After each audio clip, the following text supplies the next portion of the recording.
BSP की इस चुनावी जनसभा में इकट्ठा हुए पार्टी के सभी छोटे बड़े पदाधिकारी एवं कार्यकर्तागण, आज आप लोग देश में व यहाँ आपके हरियाणा प्रदेश में भी लोकसभा के लिए हो रहे आम चुनाव में अपनी पार्टी के उम्मीदवारों के समर्थन में मुझे सुनने के लिए यहाँ इकट्ठा हुए हैं, तो उसके लिए मैं आप सभी लोगों का हार्दिक दिल से आभार प्रकट करती हूँ। वैसे आप लोगों को ये मालूम है कि हमारी पार्टी कांग्रेस, बीजेपी व अन्य किसी भी विरोधी पार्टी के साथ मिलकर नहीं, बल्कि अकेले ही खासकर यहाँ अपने गरीबों, मजदूरों, दलितों, आदिवासियों, पिछड़े वर्गों, मुस्लिम व अन्य अकलियतों के बलबूते पर ही ये चुनाव लड़ रही है। जो इनमें से पार्टी से जुड़े ये लोग अपनी पार्टी के उम्मीदवारों को जिताने में पूरे जी जान से लगे हैं। हालांकि आज आपके यहाँ इकट्ठा हुई भीड़ व भीड़ के जोश को भी देखकर अब मुझे भी ये काफी हद तक भरोसा हो गया है कि इस बार आप लोग इस चुनाव में यहाँ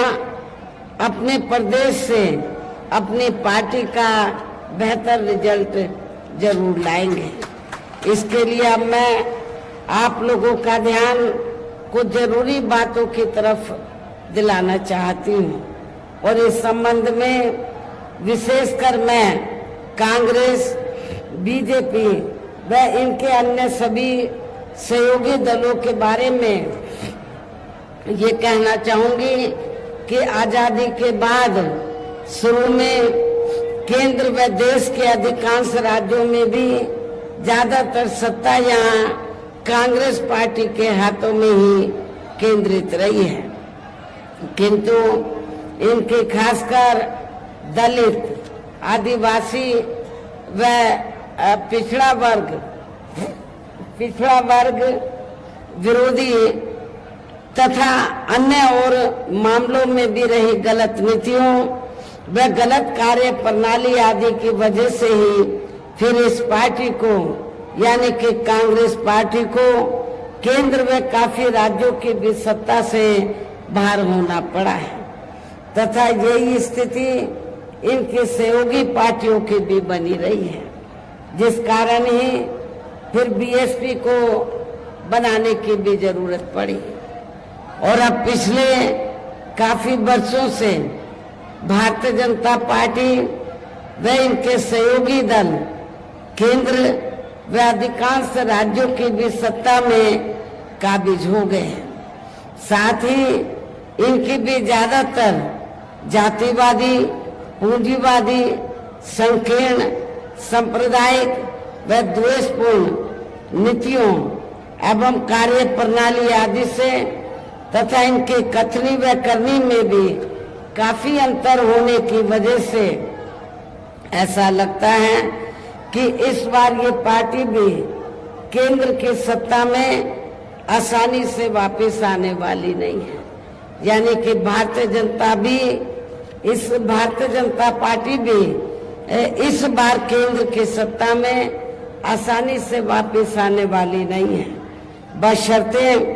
यदि ये चुनाव इस बार फ्री एंड फेयर होता है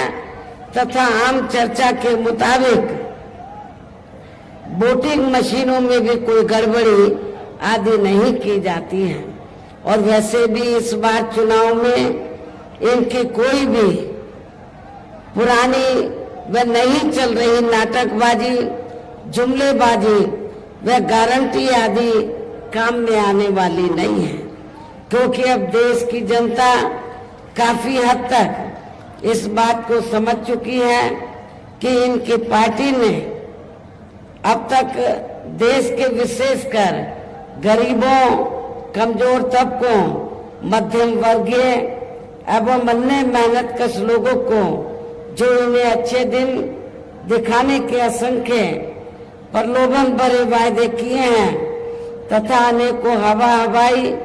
व कागजी गारंटी भी दी हैं, तो उनका जमीनी हकीकत में अभी तक भी इन्होंने लगभग 1/4 हिस्सा भी कार्य पूरा नहीं किया है, बल्कि इसके स्थान पर इनका ज्यादातर समय व ताकत भी जहाँ इनके अपने चहेते रहे बड़े बड़े पूंजीपतियों एवं धन्ना सेठों को ही ज्यादा से ज्यादा मालामाल व धनवान आदि बनाने में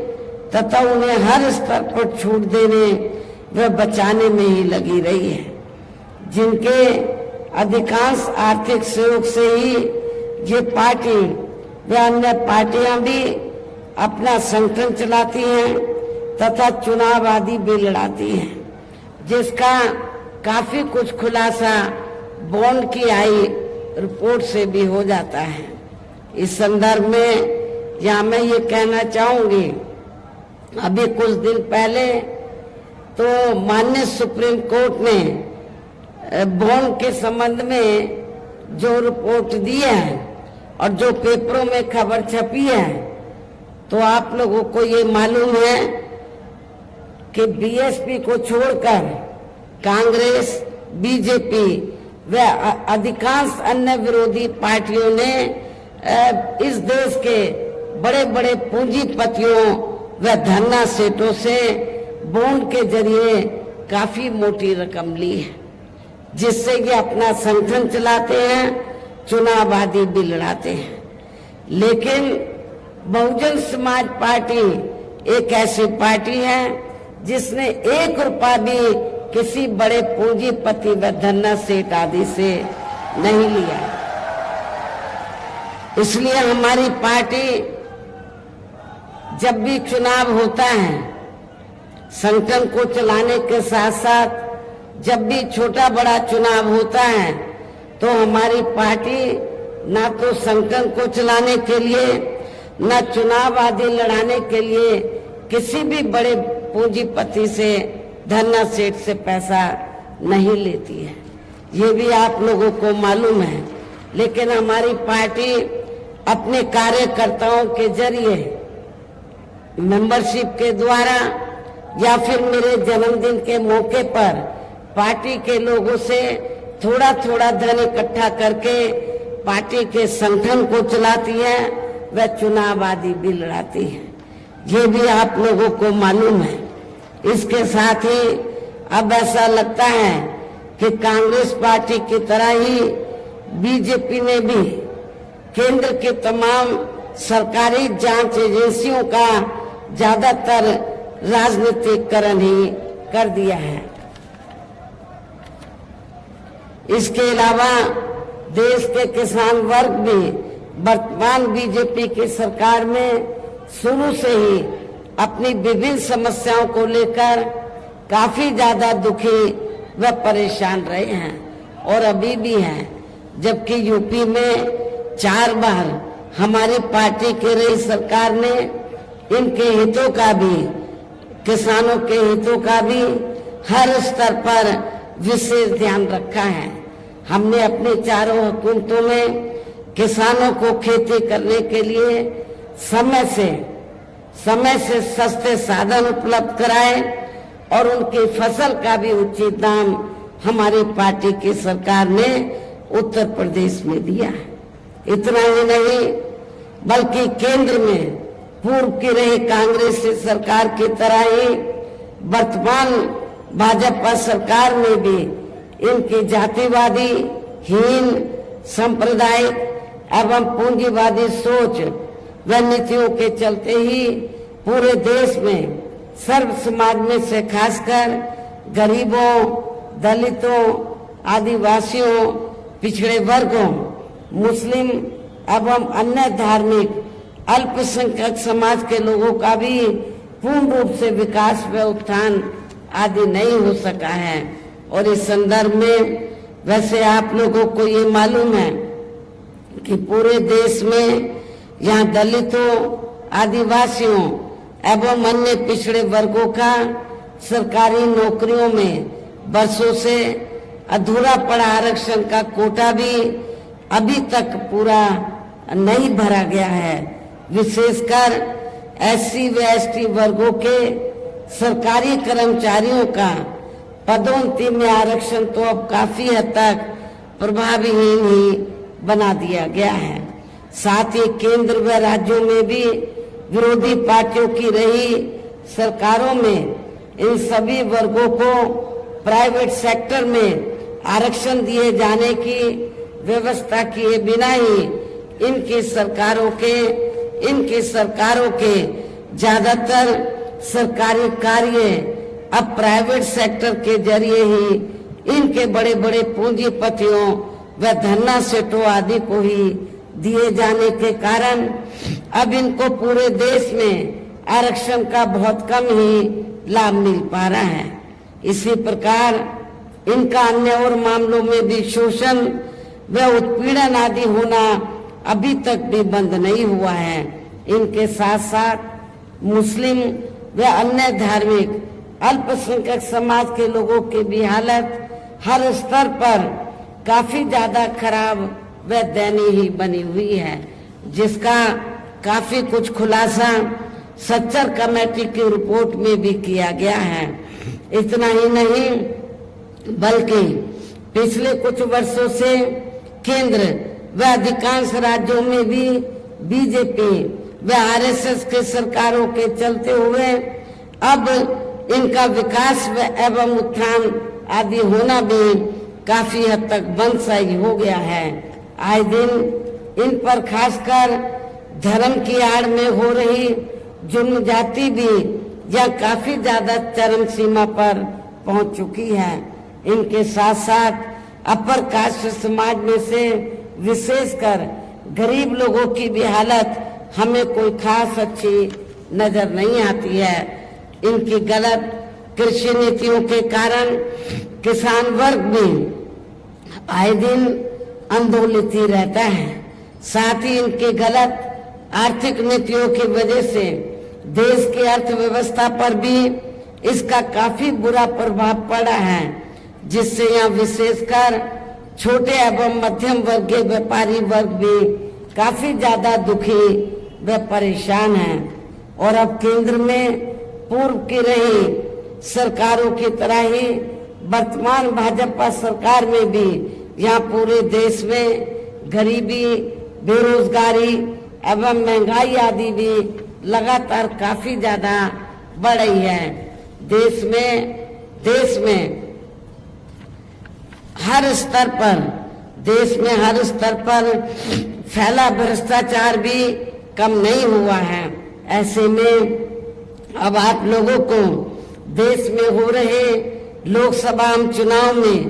कांग्रेस, बीजेपी व इनकी सहयोगी पार्टियों को भी केंद्र की सत्ता में आने से जरूर रोकना है, जिनकी गलत नीतियों व गलत कार्य प्रणाली आदि को आप लोग काफी हद तक आजमा भी चुके हैं। और अब ये विरोधी पार्टियां किस्म किस्म के साम, दाम, दंड भेद आदि अनेकों हथकंडे इस्तेमाल करके केंद्र की सत्ता में आने की पूरी कोशिश में लगे हुए हैं, जिनसे अपनी पार्टी के लोगों को हर स्तर पर काफी ज्यादा सावधान रहना है। और इस मामले में विरोधी पार्टियां अपने अपने पक्ष में हवा बनाने के लिए खासकर मीडिया, ओपिनियन पोल व सर्वे आदि का जो बड़े पैमाने पर इस्तेमाल कर रही हैं, तो उनसे भी अपनी पार्टी के लोगों को बिल्कुल भी गुमराह नहीं होना है। इसके साथ ही विरोधी पार्टियों के विभिन्न रूपों में जारी किए गए इनके हवाई व प्रलोभन भरे चुनावी घोषणा पत्रों एवं वायदों आदि के बहकावे में भी पार्टी के लोगों को कतई नहीं आना है, जिन्हें ये पार्टियां चुनाव खत्म होने के बाद ज्यादातर अमल में नहीं लाती हैं और अब जिन पर से देश की जनता का अधिकांश विश्वास ही उठ गया है। यही खास वजह है कि हमारी पार्टी किसी भी चुनाव में अपनी पार्टी का कोई भी चुनावी घोषणा पत्र आदि जारी नहीं करती है और वैसे भी हमारी पार्टी किसी भी मामले में कहने में बहुत कम बल्कि कार्य करके दिखाने में ही ज्यादा विश्वास रखती है। और इस बात का सबसे बड़ा सबूत यह है कि उत्तर प्रदेश में 4 बार हमारी पार्टी के नेतृत्व में रही सरकार ने चुनाव में पार्टी के बिना जारी किए गए घोषणा पत्र के ही प्रदेश में आम जनहित में काफी कुछ ऐतिहासिक कार्य करके दिखाए हैं, जिनकी अब देश में अधिकांश पार्टियों की सरकारें काफी नकल भी कर रही हैं। जबकि इस मामले में हमारी पार्टी का ये कहना है कि यदि इन पार्टियों के स्थान पर केंद्र में हमें अपनी पार्टी की सरकार बनाने का मौका मिलता है, तब फिर हमारी पार्टी की बनी सरकार केंद्र में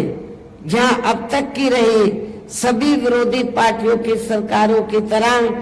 केवल हवाई व कागजी कार्य आदि नहीं करेगी, बल्कि उत्तर प्रदेश की तरह ही जमीनी हकीकत में ठोस कार्य करके भी दिखाएगी। और इस संदर्भ में खासकर मैं ये कहना चाहूंगी, केंद्र द्वारा देश में पिछले कुछ समय से अति गरीब परिवारों को अस्थायी तौर पर फ्री में जो थोड़ी सी खाद्य सामग्री राशन आदि दी जा रही है, तो उससे इनका स्थायी तौर पर भला होने वाला नहीं है। लेकिन आपको ये भी मालूम है, जब असेंबली का चुनाव होता है और पार्लियामेंट का भी चुनाव अब हो रहा है, तो भारतीय जनता पार्टी और आरएसएस के लोग तो गांव-गांव में जाकर जिनको ये फ्री में राशन देते हैं, गांव-गांव में जाकर ये लोग गरीब लोगों को ये कहते हैं, क्या कहते हैं कि बीजेपी ने, श्री नरेंद्र मोदी जी की सरकार ने आपको फ्री में राशन दिया है, आपने बीजेपी का, आरएसएस का, श्री नरेंद्र मोदी जी का नमक खाया है, इसलिए आप लोगों को ये अदा करना है। लेकिन मैं आप लोगों को ये बताना चाहती हूँ, गरीब लोगों को ये बताना चाहती हूँ, जिनको फ्री में राशन मिल रहा है, तो वो कोई बीजेपी अपनी जेब से नहीं दे रही है, आरएसएस अपनी जेब से नहीं दे रही है, और इतना ही नहीं, श्री नरेंद्र मोदी जी भी अपनी जेब से नहीं दे रहे हैं, बल्कि जनता जो टैक्स देती है उस टैक्स के पैसे से आप लोगों को फ्री में राशन दिया जा रहा है। और वैसे भी गरीब लोगों की ये जटिल समस्या देश में हर हाथ को काम देने से ही केवल दूर हो सकती है, जिसकी तरफ हमारी पार्टी की बनी सरकार विशेष ध्यान देगी। साथ ही देश में पिछले काफी वर्षों से आए दिन बढ़ रही गरीबी, बेरोजगारी व महंगाई आदि से भी जनता बहुत ज्यादा दुखी है, जिसे भी आर्थिक नीतियों में तब्दीली करके जरूर दूर किया जाएगा। धर्म की भी आड़ में पिछले कुछ वर्षों से खासकर मुस्लिम समाज के लोगों की द्वेष की भावना से जो इनका काफी ज्यादा शोषण व उत्पीड़न आदि किया जा रहा है, तो इसे भी जरूर रोका जाएगा। कहने का तात्पर्य ये है कि देश में इस समय हो रहे लोकसभा चुनाव में विरोधी पार्टियों के जारी किए गए उनके हवाई व प्रलोभन भरे चुनावी घोषणा पत्रों आदि के बहकावे में अब यहाँ खासकर देश के अति गरीबों, मजदूरों, बेरोजगारों एवं अन्य जरूरतमंद लोगों को बिल्कुल भी नहीं आना है। और अब इन्हें ऐसी सभी विरोधी पार्टियों को केंद्र की सत्ता में आने से जरूर रोकना है, जिनकी कथनी व करनी में काफी अंतर रहा है तथा जिन्हें ये लोग बरसों से आजमा भी चुके हैं। ऐसे में अब मेरा यही कहना है कि आप लोगों को अपने खुद के व अपने प्रदेश एवं देश के भी हित में अपने वोटों को यहाँ कांग्रेस, बीजेपी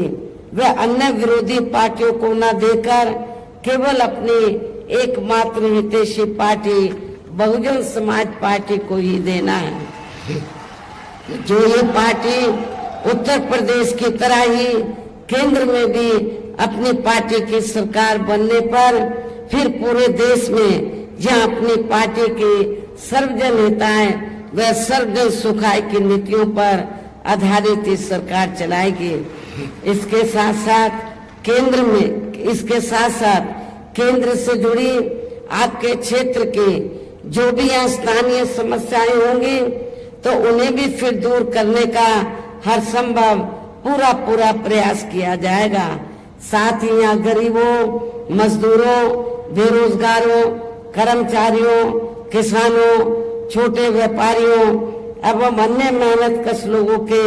हितों का भी विशेष ध्यान रखा जाएगा। सर्व समाज में से खासकर दलितों, आदिवासियों, पिछड़े वर्गों, मुस्लिम व अन्य धार्मिक अल्पसंख्यक समाज के लोगों के विकास व उत्थान के साथ साथ हर स्तर पर इनकी सुरक्षा आदि के लिए भी प्रभावी कदम उठाए जाएंगे और तभी फिर यहाँ वास्तव में अपने देश के महान संतों, गुरुओं व महापुरुषों में भी विशेषकर महात्मा ज्योतिराव फूले, श्री छत्रपति शाहू जी महाराज, श्री नारायण गुरु, बाबा साहब डॉक्टर भीमराव अंबेडकर एवं मान्यवर श्री कांशीराम जी आदि का अधूरा रहा सपना जरूर साकार हो सकता है, जिनको यूपी में हमारी पार्टी की रही सरकार द्वारा हर स्तर पर पूरा आदर सम्मान दिया गया है। इन्हीं खास बातों के साथ ही अब मेरा पार्टी व मूवमेंट के हित में यही कहना है कि हमारी पार्टी ने आपके हरियाणा प्रदेश में जिनको भी लोकसभा के लिए चुनाव के मैदान में उतारा है, जो यहाँ आपके सामने मंच पर भी मौजूद हैं, तो उन्हें आप लोगों को जरूर कामयाब बनाना है, जिसके लिए जहाँ पार्टी के केंद्रीय व स्टेट के कोऑर्डिनेटर तथा स्टेट की पूरी कमेटी व यहाँ के अन्य सभी स्तर के छोटे बड़े पदाधिकारी एवं कार्यकर्तागण आदि पूरे जी जान से लगे हैं। और अब अंत में मेरा यही कहना है कि आप लोगों को वोट पड़ने वाले दिन यह अपनी पार्टी के सभी उम्मीदवारों को पार्टी का जो चुनाव चिन्ह हाथी है, अपनी पार्टी का जो चुनाव चिन्ह हाथी है, तो हाथी चुनाव चिन्ह के सामने वाले बटन को दबाकर इनको भारी वोटों के अंतर से जरूर कामयाब बनाना है। इस खास अपील के साथ ही अब मैं अपनी बात यही समाप्त करती हूँ। जय भीम, जय भारत।